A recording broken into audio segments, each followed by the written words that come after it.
Hello friends, आज हम Macbeth के एक्ट फर्स्ट के सीन सेकंड का लाइन टू लाइन एक्सप्लेनेशन देखेंगे। A camp near the forest. Forest क्या है? स्कॉटलैंड में एक जगह का नाम है फॉरेस्ट। ठीक है, वहाँ की बात है। Alarum within enter Duncan Malcolm Donalbain Lennox with attendants meeting a bleeding sergeant. इसका क्या मतलब है कि अलार्म विथिन यानी कि कुछ बाजे बज रहे थे और तब ढोल बज रहा था, बाजे बज रहे थे।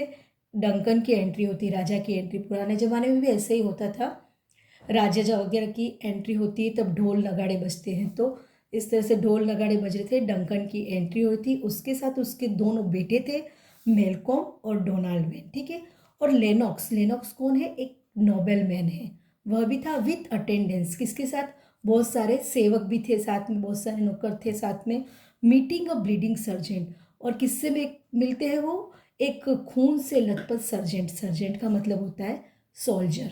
ठीक है, सोल्जर या कैप्टन सर्जेंट को बोला गया है यहाँ पे। Duncan, what a bloody man is that! He can report as myth by his plight of this revolt and newest state। यानी डंकन कहता है कि ये खून से लथपथ आदमी कौन है? यह हमको युद्ध के बारे में अच्छे से रिपोर्ट कर सकता है कि रिवोल्ट में क्या हो रहा है, अभी लेटेस्ट में युद्ध में क्या हो रहा है, ये सब याद। ये जो सर्जेंट है हमको खून से लथपथ आदमी है जो बता सकता है। ठीक है, अब मेलकॉम। मेलकॉम कहता है, जो कि डोनाल्ड बेन का बेटा है। मेलकॉम डंकन का, सॉरी, डंकन का बेटा है मेलकॉम। वो कहता है, this is the sergeant who like a good and hardy soldier fought gainst my captivity.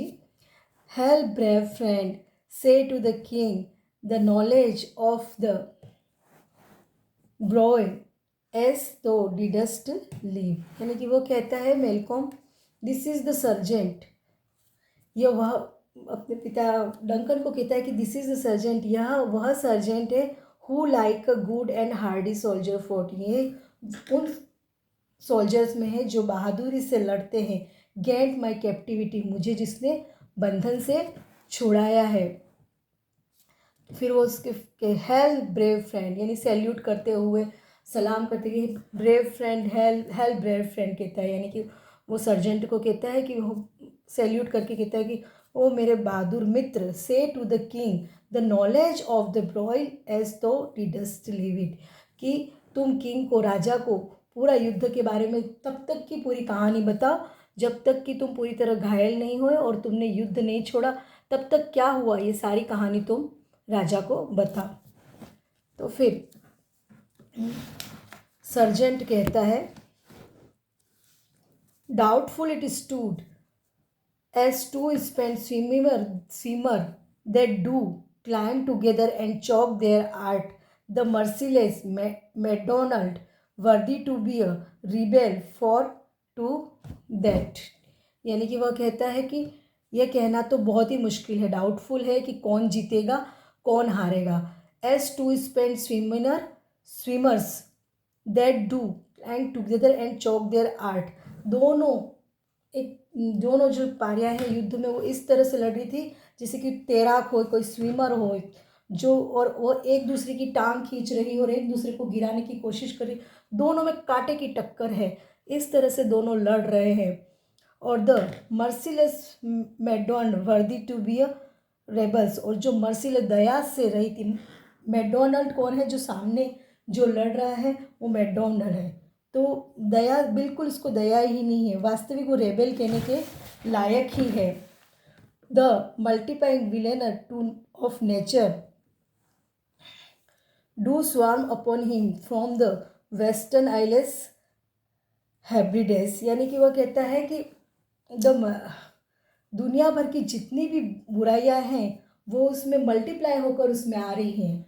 McDonald में दुनिया भर की जितनी भी बुराइयां हैं वो उसमें मल्टीप्लाई होकर आ रही है। डू स्वेमर ओपन, जिस तरह से मक्खियों का झुंड उसके ऊपर मंडरा रहा हो, उस तरह दुनिया भर की सारी बुराइयां उसमें आ रही हैं।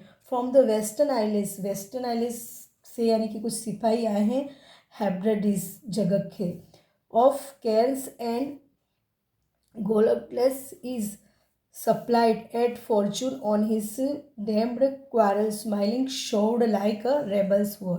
इसमें क्या कह रहा है कि वेस्टर्न जो है, वेस्टर्न आइसलैंड्स नाम की जगह है, वहाँ से कुछ तो पैदल सिपाही है और कुछ ऐसे सिपाही है जो पैसे देकर लाए जाते हैं, उस टाइप के सिपाही हैं, वो सब उसके साथ में। और फॉर्चून, फॉर्चून भाग्य भी मैकडोनाल्ड का ही साथ दे रहा है और ऐसा लग रहा है कि वो स्माइल कर रहा है कि और उसके साथ ही है और वही जीतेगा। भाग्य को देखकर ऐसा लग रहा है कि मैकडोनाल्ड का ही साथ दे रहा है और उसकी ओर स्माइलिंग कर रहा है, ऐसा लग रहा है। सर्जेंट, फिर आगे सर्जेंट कहता है but all too weak for brave Macbeth, well he deserve that name. वो कहता है लेकिन कितना भी भाग्य भी उसकी ओर हो, सारी शक्ति भी उसकी ओर हो, लेकिन सभी कमज़ोर है किसके सामने? Brave Macbeth. यहाँ मैकबेथ की एंट्री नहीं हुई है पर फिर भी बताया जा रहा है कि मैकबेथ की क्या क्वालिटी है वो यहाँ पर डिस्क्राइब की जा रही है कि वह बहुत ही ब्रेव है।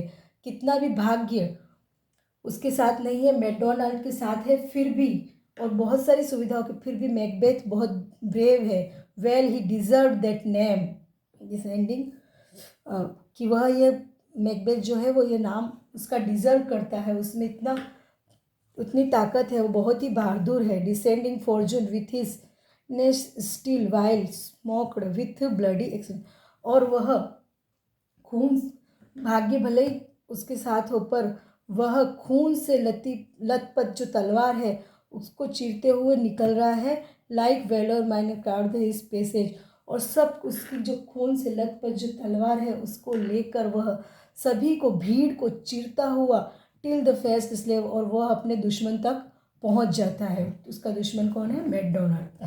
विच नियर शुक हैड nor bade farewell to him till he unseamed from the near to the chaps and fixed his head upon the battle mean।